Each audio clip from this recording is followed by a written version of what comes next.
Si ustedes han visitado una de estas tiendas, Oxxo, del centro, específicamente a una calle del Palacio de Bellas Artes, déjenme decirles que en ese lugar, uno que está en una esquina que sé que hay muchos por aquí, pero probablemente sabrán a cuál me refiero. Ahí trabajé cuando era estudiante para pagarme mi carrera, allá por el año 2014, que justo habían construido ese local. Tenía poco porque creo que antes era un local de comidas, no sé si una tienda, algo así. Por mis horarios me tocó el turno de la noche.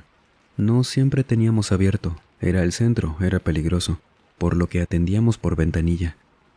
Y desde ahora les digo, esto que me tocó ver directamente, nadie me lo contó. No sabía para nada que este tipo de cosas pasaban ahí. Nunca pude creer que estas cosas ocurrieran así de repente, como si fuera de pura suerte. Tenía ya 3 semanas trabajando en este Oxxo. Sinceramente, a pesar de estar en el centro, eran turnos tranquilos a partir de la 1 de la mañana. Me ponía a hacer inventarios a esa hora, acomodar algunas cosas o simplemente estar en mi teléfono. Si escuchábamos que alguien tocaba la puerta, salía de la caja, atendía y listo. Ese turno lo compartía con el encargado. Bueno, esas primeras semanas que no teníamos personal. Y pasa que una de esas noches yo voy a la bodega por unas cajas que tenía pendiente de sacar el producto y acomodarlo en el mostrador. El encargado estaba en la caja, recostado en una silla, y cuando abro la puerta de la bodega de hasta el fondo, apenas abrí la puerta, vi las piernas a la altura de mi cabeza de una persona. Volteo rápido hacia arriba y había un hombre que estaba colgado de esta forma como una persona podría terminar con su vida. Salgo de ahí más que asustado, gritándole al encargado por su nombre. Corro, llego a la caja que él ya estaba levantado, preguntándome que qué había pasado. Le digo muy acelerado que alguien estaba colgado allá atrás. Él me ve como desconcertado y sin quitar la cara de confusión comienza a caminar hacia atrás. Llega hasta la bodega que la puerta se había cerrado sola. Entra y regresa conmigo, apresurado. Ya lo vi, déjalo, vente, vámonos para acá. No entendía por qué debíamos dejarlo, por qué nos íbamos a ir. Debíamos llamar a no sabía si la policía, una ambulancia y mientras me toma de los hombros y me lleva hacia la caja, me dice: yo no creía en estas cosas. Cuando apenas nos contrataron para abrir este Oxxo, me tocó conocer a la comisionista y ella en una plática rara que tuvimos. Me decía que era una buena zona y todo, pero aquí, antes de que volvieran este terreno un Oxxo, una persona había fallecido, en las condiciones que acabamos de ver allá atrás. Yo creía que esta persona se sugestionaba porque traía un rosario. Se persignó cuando entramos a ver el local, cosas así, pero no mentía. Le pregunté que qué podíamos hacer y me dijo: nada. Del encargado de la mañana había escuchado hace semanas que a uno de sus muchachos le pasó que estaba escuchando golpes en las paredes de allá de la bodega. Va, se asoma y este mismo señor que acabamos de ver, así igualito a como lo vimos, colgando, estaba balanceándose de un lado para otro. Y eso hacía el sonido de los golpes. El encargado de ese turno también se enteró de esta forma sobre esto, que yo seguía sin creerlo. De verdad que al tener tu rutina, atender a gente a cada rato, estar en el centro de la ciudad, al ver la vida tan normal, por así decirlo, no te crees que estas cosas sucedan así como tal. Piensas que son cosas de películas, pero no, nos pasó esa noche. Y el encargado me dijo que nos quedáramos en caja, que afortunadamente no teníamos que terminar con eso para la mañana. No teníamos a qué ir para allá, a menos que quisiéramos ir al baño. Y él puso una radio en el Oxxo, y como yo no acostumbraba a rezar, él lo hizo solo. Mi gerente sí fue al baño esa noche. Me dijo que le deseara suerte, y yo lo vi abriendo la puerta desde la caja. Cuando no vio nada, me pidió que lo esperara en la puerta, que no dejara que se le cerrara. Salió y ya no había nada. Esa noche, como que no sabíamos bien qué más hacer. Atendimos a muy poca gente que nos distrajera de eso y cuando amaneció, Nos fuimos a casa de cada quien. Pero los turnos que luego siguieron de eso, antes de cambiarme al turno de la mañana, que recordando lo que me contó el encargado, no estaba exento de que pasara algo así. Y solo en 2 ocasiones, una de noche, me tocó que escuchara una vez con el encargado golpes en la puerta de la bodega. Y el encargado me decía que esperáramos, que no fuéramos.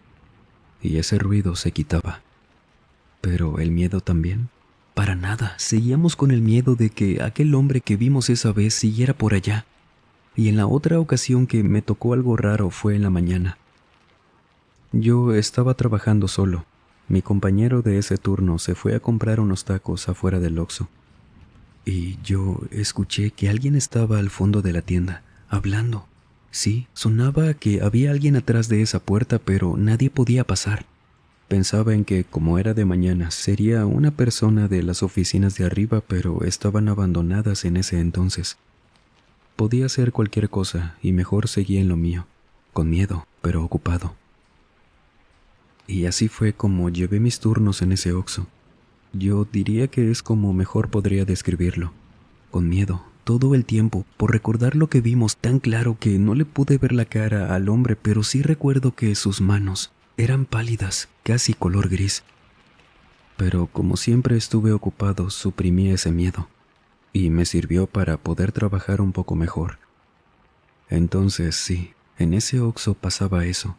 Espero que le hayan hecho una limpia o algo porque fue muy aterrador. Cuando una persona termina con su propia existencia, para muchas creencias esto es como una condena a seguir vagando por aquí. Y hemos entendido también con estos testimonios que marcan estos lugares, a veces con cosas diferentes, con visiones extrañas o, como en este caso, un recuerdo de lo que ocurrió. ¿Cómo se supone que se pueden ayudar a estas almas? Si se limpia un lugar, ¿qué pasa con esa persona que aún se puede ver? Escríbanos, siempre es interesante aprender del tema. En lo que nos vamos hacia Puebla, México, Ignacio Cuevas nos cuenta lo siguiente. Lo que van a escuchar no es fácil de creer. No son cosas que me hayan contado, sean frecuentes de oír de otras personas, a lo mejor porque nunca o muy pocas veces ocurren este tipo de situaciones que la gente tal vez se las guarde, y entiendo el porqué. Todo pasó cuando trabajaba en Petlalcingo. Esto fue en el año 98, cuando aún radicaba por allá, y conseguí un trabajo de asistente para mantenimiento de cabinas, edificios pequeños que eran dedicados a una línea telefónica muy famosa de México, la del logo color azul. Y estos trabajos muchas veces se hacían de madrugada, porque en ocasiones cortábamos por unos minutos el servicio de esa zona. Y fue en uno de estos trabajos que acudíamos en una camioneta pequeña. Mi compañero, que se llamaba Samuel, yo era su asistente. Él para ese año tenía unos 38 o 40 años. Llegamos a las orillas de Petlalcingo, que es como un pueblito. Tengo mucho que no voy por aquel rumbo, pero estoy seguro de que sigue igual. Tenía de estas casas de piedra, de ladrillo, antiguas pero bonitas, y había muchas casas que habían abandonado hace mucho, pero los servicios apenas estaban llegando por allá. Y como estábamos a las orillas que unos metros más y salías de las calles y llegabas al río Tizac, por ello no había tantas casas cercanas o mínimo con gente. Y yo no sé si esto haya influido en lo que nos ocurrió, porque yo estaba dentro de esta construcción, acomodando una cajita de fusibles. Mi compañero Samuel estaba afuera, y alrededor de este pequeño edificio que de noche se quedaba completamente solo, era como de unos 3 metros por 4. Las calles también se quedaban solas, eran mitad empedrado y la otra terracería. De repente él entra rápido, sin hacer mucho ruido.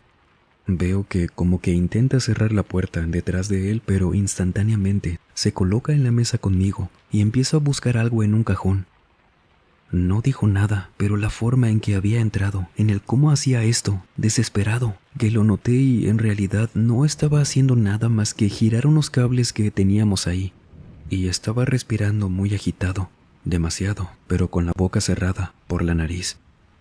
Algo le había pasado, pero parecía que quería hacer como si no. No pude ni preguntarle nada porque la puerta, que no alcanzó a cerrar bien, Solo pegó en el marco y por la fuerza se volvió a abrir. Me dejó ver hacia la calle y a unos 7 metros vi cargando un morral a su costado, a un burro sin cabeza. Este animal, así como se los dije, iba pasando por la calle, completamente solo, caminando lento. Oía las pisadas en las calles empedradas, pero no tenía cabeza. Yo no sé cuánto tiempo me quedé viendo hacia afuera que lo perdí de vista, y solo escuché cómo se fue alejando, y veía que Samuel seguía respirando de esta forma, sin voltear a la calle conmigo ni dejar de estar manipulando eso que traía en la mano. Hasta que le pregunté que qué había sido eso. Sabía que él también lo vio, por eso entró así. No sé, pero qué bueno que ya se fue, me dijo, dejando ese cable de vuelta en el cajón. Ahí me di cuenta de que a lo mejor y él estaba esperando que yo no lo viera. Cerró la puerta, se quedó escuchando pegado a ella y me dijo que nos fuéramos, que ya había terminado. Salimos de ahí rápido. Yo no pude evitar voltear a todas partes cuando estábamos por subir a la camioneta. Sin embargo, ya no vi nada. De eso, Samuel y yo hablamos hasta que salimos a las orillas del pueblo. Y solo me dijo que sea lo que sea que hubiéramos visto, no era nada bueno. Que eso se fue hacia el río y que mejor se quedara por allá.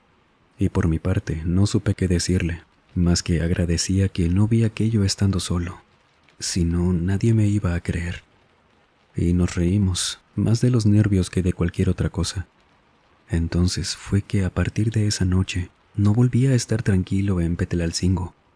Nos tocó trabajar de noche muchas veces por allá, pero nunca volvimos a ver aquello. Este tipo de apariciones, ¿qué significan? Bueno, si es que tienen algún significado, o de dónde salen, ¿qué son? Coméntenos en lo que Saraí Romero, desde Argentina, nos cuenta esto. Aunque esta historia tiene que ver con mi familia, no tengo problema con compartir mi apellido, porque esa parte, esos parientes, ya no son alguien a quienes frecuente, con justa razón. Les voy a contar mi única experiencia paranormal, y espero de todo corazón que sea la última. Ya pasaron muchos años de esto, pero uno nunca sabe cuándo pueda volver a suceder. Cuando tenía 16 años, en el 96, trabajaba en una tienda por mi casa. Era de Tucumán, cerca de Los Pocitos. Y si alguien es de por acá, de por esos años, recordará esa parte bonita, muchos árboles y la gente se conocía fácil. Y la verdad es que mis días en mi trabajo siempre fueron de lo más tranquilo. Hasta que una tarde, mi jefa, la dueña de la tienda, que era una tienda de productos de todo tipo para la casa, llega conmigo de una vuelta que tuvo que atender y me pregunta: Bella, vi a tu tío hace rato. Lautaro me dijo que se llamaba. Me preguntó por ti. Yo no lo conocía. ¿Es pariente tuyo? No le dije que trabajabas aquí por si no es pariente tuyo. La dueña siempre me decía así, Bella. Me quería mucho y yo a ella. Era muy cariñosa conmigo. Ah, sí, señora, es mi tío, Lautaro. ¿No le dijo para qué me buscaba? Yo casi no hablo con él. De hecho, no me cae tan bien. Le dije, y era cierto, era tío por parte de mamá, que nunca tuve una buena relación con él. Esto es algo que les contaré más adelante. No, no me dijo. Si te soy honesta, se veía muy enojado. Él se acercó conmigo y me preguntó directamente que dónde estabas, diciendo tu nombre. No sabía que él me conocía. Le dije que no sabía, que no te conocía por si las dudas. Su cara no me daba confianza. Perdóname, es lo que pensé. Eso no tenía sentido, porque no, mi tío Lautaro no conocía a mi jefa. No tenía conocimiento de que él sabía dónde trabajaba yo, quién era mi jefa y aparte, para qué me buscaba. Pensé entonces en que a lo mejor y algo malo había pasado en casa de mi abuela, para irme a buscar hasta mi trabajo. Era raro, porque mi jefa me dijo que se lo topó justo a una casa de la tienda. Pero, ¿y si sabía dónde trabajaba, por qué no vino? Esto me preocupó. Me pidió mi jefa que llamara a mi casa, porque de hecho me dijo que a lo mejor y me estaban buscando en la casa, que caminando me quedaba a unas 5 calles, pero por si las dudas mejor anticiparme y llamar por teléfono, Le agradecí y le dije que sí. Pasó a su casa, que estaba pegada a la tienda. Llamó a mi casa, pero nadie me contestó. Esto sí me puso un poco más nerviosa, y le dije que no me contestaban. Aún faltaban 2 horas para mi salida, pero mi jefa me dijo que mejor fuera de una vez, que ese día no tenía problema con que saliera temprano. Le tomé la palabra y salí de la tienda.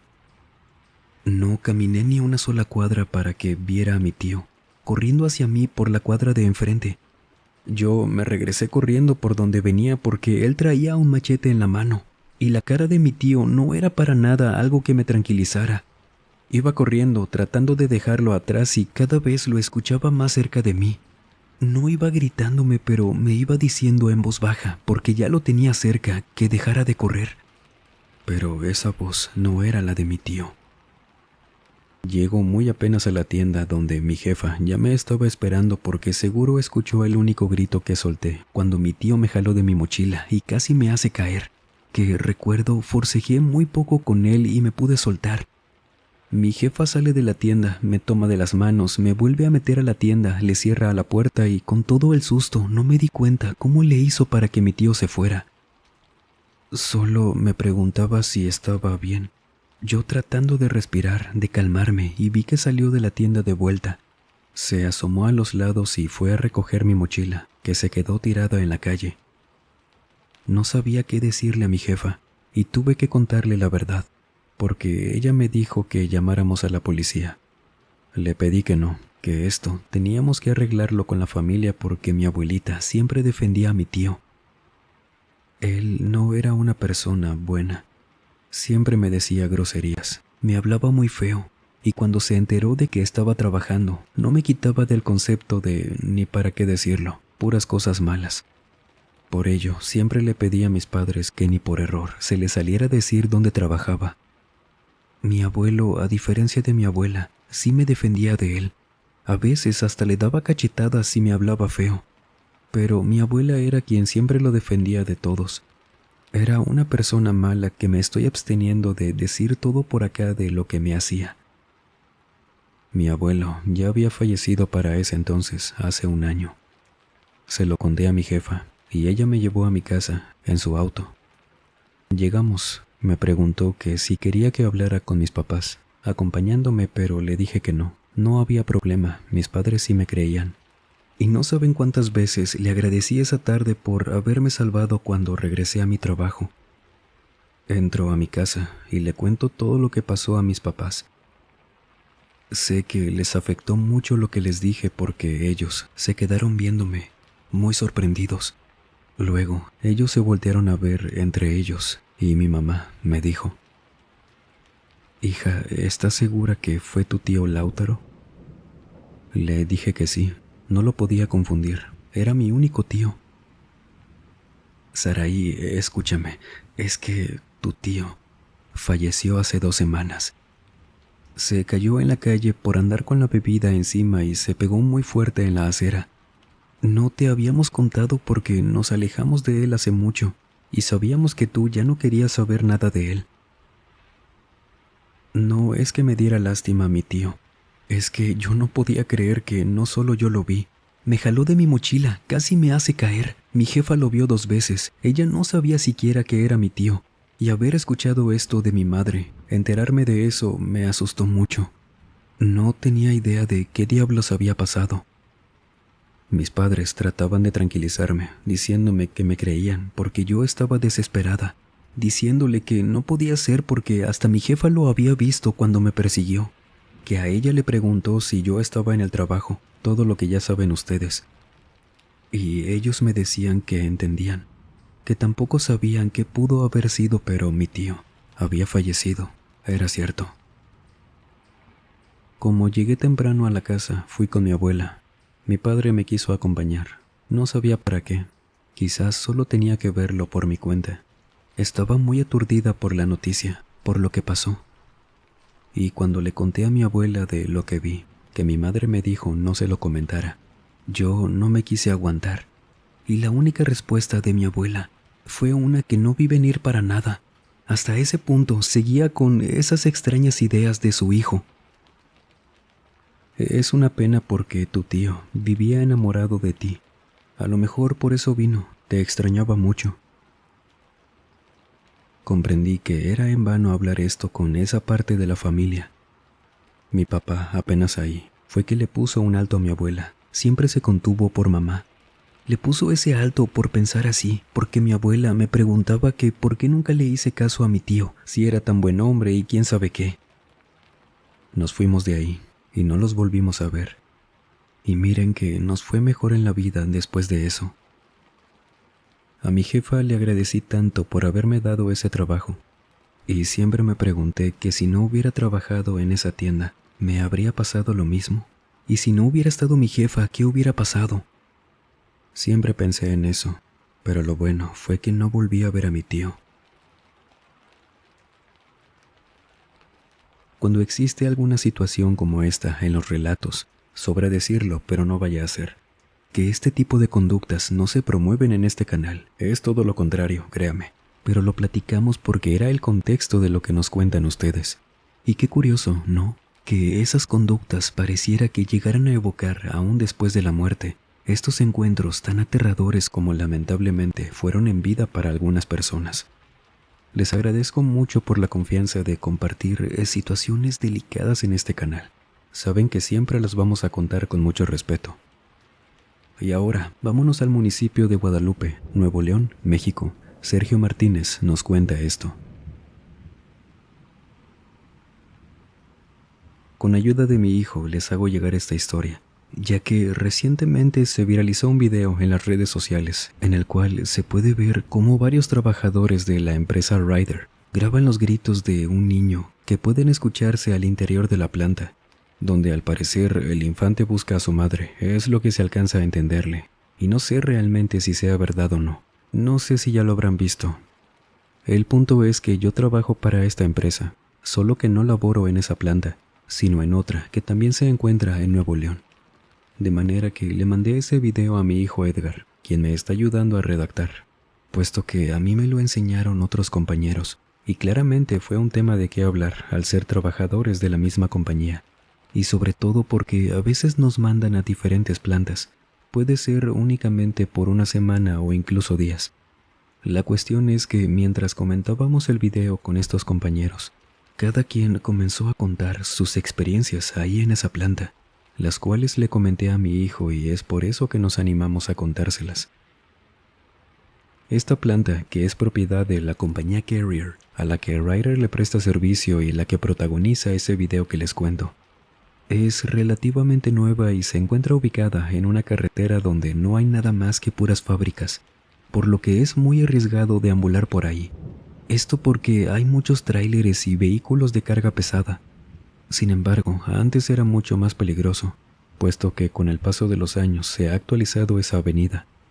Esto lo comento porque yo recuerdo que en el tiempo que me tocó estar ahí, conocí a un compañero que anteriormente había trabajado en una cartonera que se encuentra en esa carretera, y él estuvo ahí antes de que se construyera esta planta, por lo que en una ocasión me contó que durante la madrugada era común que hubiera gente a la que los autos los impactaran. Las personas que regresaban caminando a casa no se podían ver bien para los conductores que manejaban en ese oscuro camino. Así que muchas personas perdieron la vida de esta forma. Es por eso que los trabajadores de las distintas fábricas que hay en la zona veían cosas por ahí en la autopista.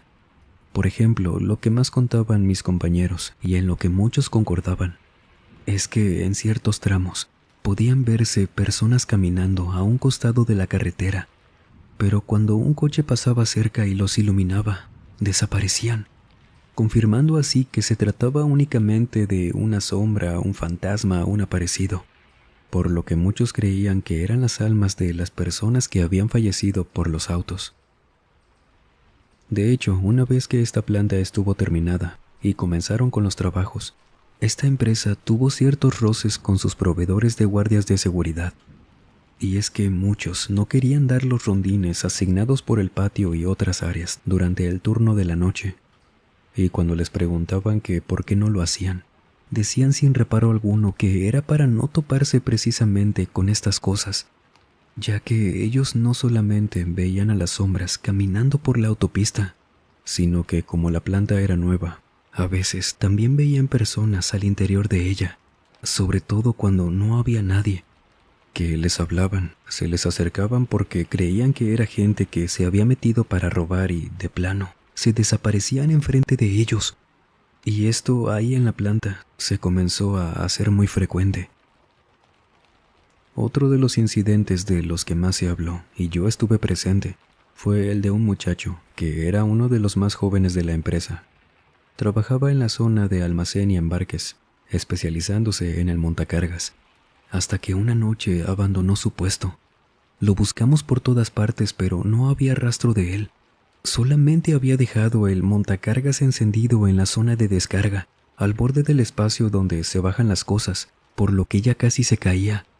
De manera que fuimos a revisar las cámaras de seguridad y en ellas pudimos ver cómo de un momento para otro abandonó el montacargas sin mirar atrás y se fue corriendo hacia una de las bardas del patio, saltándosela de una manera que fue increíble ver aquello.